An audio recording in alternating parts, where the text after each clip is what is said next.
En el tema de las adicciones hay un término que se llama patología dual, que es cuando un paciente tiene consumo de sustancias adicional a otra patología o a otra psicopatología, por ejemplo, depresión, ansiedad, déficit de atención o cualquier otra patología mental.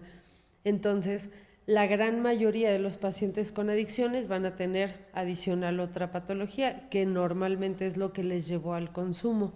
Entonces, definitivamente es muy importante tratarse en salud mental. No en todas las ocasiones se hace por desconocimiento o por estigma. Es muy frecuente que los pacientes pues eviten decir que consumen sustancias, pero sí es muy importante. De hecho, parte de lo que muchos países están haciendo es tratar de desestigmatizar la patología de adicciones